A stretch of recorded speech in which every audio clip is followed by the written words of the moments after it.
This is the Shadow and Bone panel at IGN FanFest, and you just watched the world-exclusive trailer debut. I'm Laura Prudhomme, and I'm joined for the first time ever by the cast and creators of Netflix's Shadow and Bone. Let's introduce them. Hi, I'm Jessie Maley, and I play Alina Starkov, who is a cartographer in the army who finds herself in the middle of all the excitement when she realises that she has this mythical power to summon sunlight. Hello, my name is Freddie Carter, and I play Kaz Brecker, who is a rising star of the Kestam criminal underworld with a thirst for vengeance. Hi, my name is Amita. I play Inej, and Inej is she's an assassin with a conscience. She cares deeply for her friends and her crew, but her empathy is not mistaken for her ferocity. And she carries 14 knives, so beware. Hi, I'm Kit, and I play Jesper in Shadow and Bone. Jesper is Kaz's, let's say, left-hand man. He's not quite the right-hand man, but he's a member of the Crows, and he is a sharpshooter, a gunslinger, and a gambler, and he can never walk away from a wager. Hi, I'm Archie. I play Mal in Shadow and Bone. Mal is a gifted tracker in the First Army whose world spirals out of control as they are ambushed by Volcra in the Shadowfold. Hi, I'm Ben Barnes, and I play General Kirigan, aka the Darkling, who is the commander of the magical military elite that are the Grisha, and he has the power to summon the darkness. Hi, I'm Eric Heiserer. I'm the showrunner, writer, and executive producer for Shadow and Bone, the show based on Lee Bardugo's amazing books. Hi, I'm Lee Bardugo. I'm the author of Shadow and Bone and all of the books in the Grishaverse, and also an executive producer on Shadow and Bone, the show. Lee, let's start with you. What was kind of the best part of seeing your world come to life on screen that way? I mean, that part, just watching the trailer was pretty good. Pretty much done now. Look, there are so many scenes I could point to and moments I could point to. I think, honestly, seeing these actors inhabit these characters, the tiny moments that aren't even in the dialogue, you know, a look between Kit and Freddie, the expression on Jessie's face right before they're about to enter the fold, all of it was so unexpected. And, you know, you can write these characters and try to control them. And that's, you know, fantasy writers are control freaks. We really love to play God. But there's something extraordinary about seeing those characters take on a totally different life and interact in ways you never anticipated. And Eric, for newcomers to Shadow and Bone, what's the most important takeaway here? What is, I guess, the Shadowfold, and why is it such a terrifying thing? Well, it's full of monsters, so that's pretty scary for starters. I would say that it's something that you haven't seen in other fantasy genre shows or movies. You know, it's sort of a piece that is unique to Lee's world, and hopefully that will get them curious enough to tune into the rest. So Jessie, your character Alina is described as a map maker in the trailer, but it's obvious that she's got some hidden depths there. So can you talk a little bit about the power she's displaying and why it's such a big deal? Yes, when we first meet Alina, she is just a cartographer in the army, and she then discovers that she has this mythical power to summon sunlight, which, of course, from the trailer we can see that the country of Ravka is split in two by this enormous expanse of darkness. So it then is Alina's responsibility to banish the fold with her newfound powers. No pressure. No pressure at all. Little bit of pressure. And Ben, Alina is obviously our focal character in the trailer, but it's your voice that's leading us through it. So can you talk a little bit about who General Kirigan is and how he plays into Alina's story? Because he obviously has some powers of his own. Kirigan has been hoping to be able to banish the fold, to be able to bring peace to the country, which is a very war-torn country, as you'll see when you watch the show. But we find, you know, all these characters in the midst of the tension of this war that's going on, and Kirigan is ambitious and powerful, and his power is to be able to manipulate the darkness. So it's the opposing power to Alina's. So when he discovers Alina, he knows that she's going to be very important to both him and this world that we find ourselves in. Archie, your character Mal is Alina's closest friend. So why is he so concerned about her going into the Shadowfold here, and how does he kind of tie into her story? Well, I mean, as you can see from the trailer, it's not the nicest place to be. And obviously when she turns up on the boat, he's a little bit concerned for her well-being, and surprised because she wasn't meant to be there. And yeah, they're childhood friends. They grow up in an orphanage together. And Mal really in the series will just go to the ends of the earth to protect Alina and to look after her. So he's a very gifted tracker, like unusually good. I won't go into too much detail about that. Alina is kind of like Mal's home. That's the way I kind of see it. And to have that kind of taken away from him, we see in the trailer, and she goes off with General Kerrigan, is a lot. And in the show, we get to see that. We get to see Mal's journey and him trying to be reunited with her. Now, Freddie and Kit and Amita, we only see brief glimpses of your characters in the trailer, but they're definitely very memorable moments. So what was your favorite part of what we just saw, and does it kind of bring back any memories of filming? Well, lots of the show, we're all kind of in different pockets of the story. So to see lots of stuff that we weren't necessarily present for on the day, kind of fully realized is really exciting. And also, I mean, part of the reason that you don't see much of Freddie, Amita, and I is if you haven't read the books, then you can just watch the show as is and enjoy it that way. But if you do know the books, then everything we do is a potential spoiler. So if you want to find out, you'll just have to watch. But it's great to kind of see those moments and kind of go, oh, yeah, oh, that's what happened that day, because it has been a while. And so it's great to kind of go back to the beginning and see where it's going to go. Yeah, I mean, getting to finally see the shadow fold is very exciting, I'm sure, for all of us, because not a day would go by on set where we weren't going up to Eric and going, so just one more time, what does it look like? Because right now it's just a big green wall, and we're having to pretend to be terrified of going anywhere near it, or sort of screeching sounds coming from this big green wall. So yeah, getting to see that for the first time was very exciting. In the trailer, you see Inez throw one knife in the trailer, and I remember that day I said knife probably 1,000 times to a very special someone, and I fell in love with that word, knife. Best story ever. Well, Lee, your Grishaverse novels have become a worldwide phenomenon, and now they're being adapted for Netflix. But for folks who aren't familiar, what was kind of the genesis of the story when you first sat down to write it? And what did you want to explore through these books? Because the storytelling approaches of Shadow and Bone and Six of Crows are very different. So the idea for Shadow and Bone really grew out of waking up in a house. I was staying with some friends in the mountains, and everybody else had gone into town, and I stayed behind to read my book because that's who I am. And I fell asleep while I was reading, and I woke up and the house was pitch black. And I mean, I live in Los Angeles, so I'm used to city dark. This was country dark where you can't see your hand in front of your face. And I, of course, thought somebody was in the house to murder me. They just waited for me to wake up, because that's what serial killers do. But after my heart rate had sort of calmed down and I had adjusted and found the light switches, I couldn't shake this idea, what if darkness was a place and the monsters we imagined there were real, and you had to fight them on their own territory? No, what if darkness was a place? It should be in the trailer. What if darkness was a place? I used to write movie trailers, friends. That used to be my so job. good. Yeah. I remember. Love it.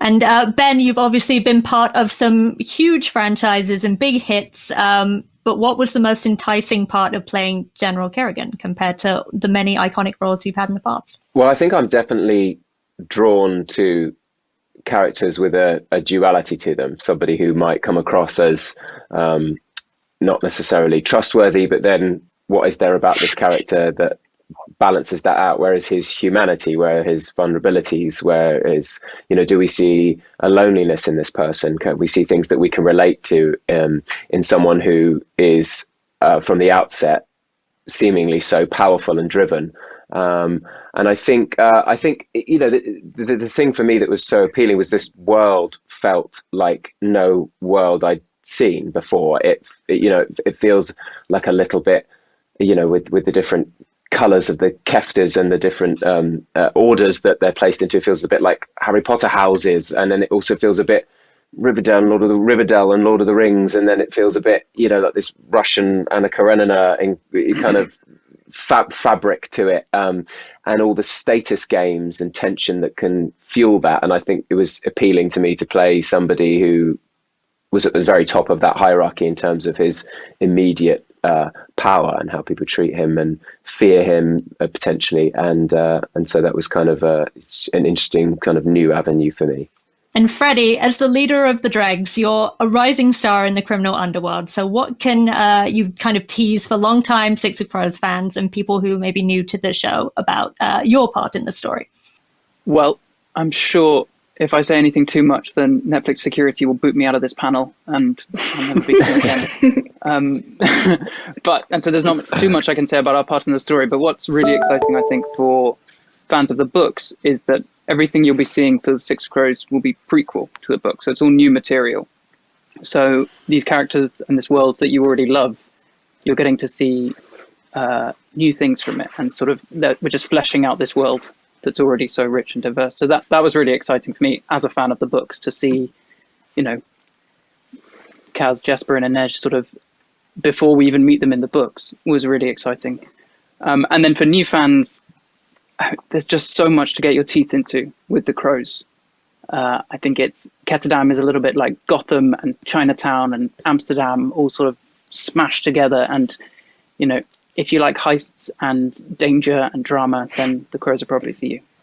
Amita, your character Inej is also known as the Wraith, and she's kind of a spy with, as we alluded to earlier, impeccable knife skills. So can you talk a little bit about the preparation for the role and some of the maybe demanding scenes that you had to tackle without going into spoilers? In terms of the knives, it was so empowering, first of all, to have that many on your body. I remember having a call with Wendy, our costume designer, and she said, so I've seen photos of you and you seem really small. I don't know how we're going to fit 14 knives. And I was just like, 14? Oh, okay. Well, Kit, I think fans have a particular affinity for Jesper, who's, you know, sharpshooter and a gambler and fast hands and even quicker wit. He's, you know, very scene stealing. So how did you approach playing this role and what kind of preparation did you have to go through to handle Jesper's amazing revolvers? Yeah, I mean, that was great. Because actually, in terms of this little group of people, I was a somewhat late addition. I think I had 2 weeks from finding out I got the job before I was actually on the plane out to Budapest to start shooting. So I didn't really know what was going on, and I hadn't read a script yet. I'd read the books, but I knew that the Crows were going to be doing some new stuff. But I remember kind of reading it and going, oh, okay, this is actually going to be really hard because I didn't quite know how to prepare myself. But I remember on day one, we'd had our first like table read of sorts, and the stunt team gave me a couple of these revolvers, kind of stunt ones made from rubber. And I dropped one immediately and it smashed everywhere. So no natural gunslinger here. And I was told that it was the only pair, so I felt really, really bad. But once I was given a pair to go home and practice with, I eventually kind of, you know, got a grip of it. And then we were given the real ones for shooting, and they were considerably heavier. So it took some time, but hopefully what you see is competent and will please a lot of the fans. You became astonishing at it. It's incredible. Incredible. We all had to go at it. We would all do a go. They're so heavy. Just dropping them. Yeah. Yeah. We'd pick them up and be like, yeah, that looks, I could do that. I could do that. That's easy. In the face or in the... yeah. Hats off. Kit is fantastic. Oh. And he learned a brand new skill in a very short amount of time and made it look. Yeah. He made himself look like a pro. Yeah, definitely. And it's useful for everyday life as well. I won't tell you how, but it is. So, Eric, fans of the books are going to be really curious how you brought these stories and characters together, since Six of Crows takes place after the events of Shadow and Bone. So what was the process of figuring out how it fit together and kind of fleshing out what the Six of Crows gang were up to during this earlier time period? Well, Lee had already done some of that work for us. The story in Six of Crows does flash back to times before that current storyline there. And we could see how, a few characters or a few moments then lined up with what was happening in Ravka in the Shadow and Bone book at the time. And the rest was really just trying to figure out what storyline could fit alongside the events of Shadow and Bone that would possibly provide some opportunities for them to bump against each other now and then. So aside from aligning the timeline, were there any other big changes in how you translated the novels to the screen? It's a smart question, and I think it's really about when you make a show and you're bringing more people involved into the process of realizing something that just had existed in literature first, then that translation can create some delightful surprises, and that can be from performance to costumes to set design, any of those pieces, and you end up with a creature that feels lived in and real and a little different, and never as you initially pictured it, perhaps, but that has a personality that ends up being all its own. I've been lucky enough that Eric has included me in a lot of these conversations from the start, and I got to be in the writer's room and to try to be a resource, and also to speak up when I was concerned that we might be coming up with something cool that might blow up the road in front of us without us realizing it. But I think for me, one of the most exciting things about this has been the nature of collaboration and of seeing the way that something new can not fight the existing soul and characters of the book, but just provide a new way of letting these characters interact. And I think that that's something special, because I think, the books will always have their life. But I think for people who've read the books, this is much more thrilling than a page by page, super literal adaptation. And you never know how people will react to something. But for me, at least, I feel like the story somehow managed to be deeply true to the books and also offer people a completely new adventure. Well, I want to get to fan questions, because the Grisha Bus fan base, as I'm sure you guys already noticed from being on social media, is so passionate. So we got literally hundreds, like almost 1,000 fan questions for you guys. So we're going to try and get through as many as we can. We're not going to get through 1,000, I can tell you that now. But we'll go through and we'll see how many we can get to in the time we have left. The first one is for Lee from Gabby. My name is Gabriela. I'm from Brazil, and I have a question for Lee. Because Shadow and Bone is written in first person, we only see the events happening through Alina's eyes. I'd like to know how excited she was about seeing the story unfold in a broader perspective in the show. Thank you, guys. These are the kinds of things that you have to know are happening, even if you're writing in first person. But it was wonderful to see sort of the parts of the book that really have only ever been explored in bonus material, and plenty of things that never were. And I mean, there's a reason I stopped writing books in the first person, because it's actually quite challenging to write battles and tell a story from one POV. But I also love the fact that because Jessie is so amazing, sometimes when you have that first person POV, there's so much emotionality, there's so much that's happening behind, the characters' visage that doesn't always communicate when it goes to screen. And because Jessie is Alina, like, we see her emotions, we see the struggle that she's going through, her fear, her excitement, her pride, her vulnerability. And I think that that's something really special that we found there. So good job, you. This next one is from Sarah on Twitter. Hello, my name is Sarah and I'm from Sweden. My question is for the whole cast, and I was wondering what your first impressions were when you read the book, if you read the books. I remember thinking, how on earth are they going to pull this off? Like some of, the fold and the Volcra and just the sheer scale of the books. I just thought, this is impossible. But then we got there. Myself and Archie were the first people in the cast who got to Budapest. And I remember me and Archie were chatting away on the plane, chatting away on the way to production office, and then we walk in to one of the offices, and there was just all over these four walls was just all the concept art and locations and things. And I think we were both just like in silence, just walking around and just like every now and then sort of like, yeah. And then it was kind of like, okay, right, I see. This is going to be really cool. I remember the first time we saw the Volcra or a mock-up Volcra, or like their first initial ideas of one in that room, and I was like, that's way better than what I had in my head, and that's why these people get paid to do that job, and I don't.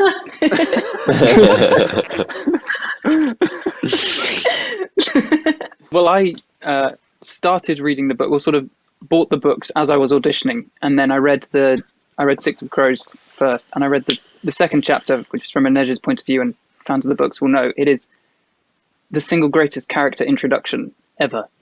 Kaz Brekker's character introduction is so good that I had to stop because I knew that if I carried on reading, I'd get too attached, and I had to wait until I found out if I got the part or not. So I did, and then sort of, just gorged the other 7. I bought Six of Crows after my self-tape for Shadow and Bone, and I came in, I got some food ready. I always like to eat something when I'm reading a book. And I opened the first page of Six of Crows, and time just stopped. When I finished it, I looked outside, it was completely dark. And I just sat there for, I don't even know how long. I just sat there soaking it all in. And I just could not believe what I had just read and the journey I had been through in my head. And it was really strange because the book, was just so good, so good. It's like one of my favorite books ever. For me, I've been involved in quite a lot of book to screen adaptations, and I've become a bit wary of it because you do fall in love with these books so hard, and then you get the scripts and there's just not time to do everything, and you can fall in love with a moment that won't exist. But with these, I read the trilogy first, and they did become, actually during filming, a bit of a Bible for me in terms of something to go back to. And having met Freddie and Kit and Amita, I could completely just picture them, and that sort of went for everyone who came in to play any character. Really, the faces were just the faces of these people, and actually, I'd known Archie before. We'd worked together before on a project before this, and so when I heard he was in the running to play Mal, having just read the book, I thought this is just going to work. It's really interesting that, like, even when I'm listening to it or when I'm reading the book, I don't see myself as Inej in the thingy, because I love the book so much, and honestly, I'm like the #1 fan of Inej. I already had an idea I already had like a creation of her in my head, which wasn't me because I hadn't got the part yet. Yeah, Amita, you're missing out. You got to read it again and picture yourself. I'd recommend. Yeah. Amita, I have to tell you, when I saw your tape, I actually started crying nobody's surprised, I cry at everything, but I started crying when I saw your selfie because you looked exactly how I had pictured Inej. Like, it was like you had stepped out of Kevin Wada's art, and then I was very nervous because I'm like, what if she sucks? But then you were amazing. And I just started, I don't know, sometimes people walk in, you're like, they're perfect. And then they start talking and you're like, oh no. You were so incredible. And it was so overwhelming. So I'm amazed that you don't see her in your head. Like but maybe that's good. She's very murdery. So yeah. And this next one is for Freddie from Emily Hind. A big part of Kaz's character is that he can't have physical contact with anyone. I was wondering how you were able to incorporate this into the show, if you did. I didn't go near anyone for months. It was really, really hard to work with. It was really hard to work with.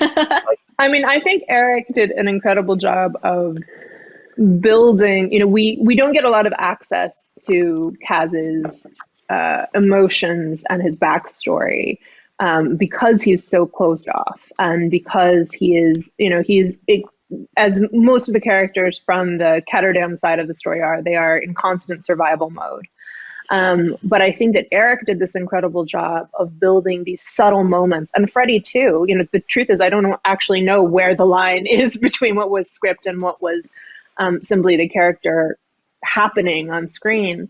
But these very subtle moments in the way that Kaz carries himself, the way that he relates physically to other characters, and also just even the way that he relates to the gloves he's wearing and the cane he carries, which is, for me, emotionally just an incredibly poignant thing as somebody who walks with a cane. Seeing Kaz, writing it was one thing. Writing it was this this kind of way of not quite understanding what I was doing and creating almost a superhero character who shared a disability. But actually seeing Freddie wield that cane and walk with that cane, for me, was incredibly powerful. I so frequently see the villain walking with the cane, or having a disability, or something that makes him other. So instead, to see my anti-hero come to life in this way through Eric's words and through Freddie's performance was pretty extraordinary. Yeah, I felt a big responsibility because of Lee's emotional connection to the cane and sort of someone with a physical impairment. And I think, like Ben said, I went back to the book, and the book says, there's no part of him that isn't stronger for having been broken. And it never crossed my mind to make it something that stopped him doing anything. In fact, he's more scary because he walks with this cane. There's more myth around him. There's more sort of danger because who knows what he could do with it at any given time. So I was really adamant to, on the one hand, make it believable and make it real for him, a real thing that he has to live with. But on the other hand, just something that he loves about himself and fully embraces. He's not ashamed of it in any way. It's something that makes him stronger. So yeah, I worked hard on that. I also have a fabulous Amazing. video of Freddie trying to eat a banana with his leather gloves on.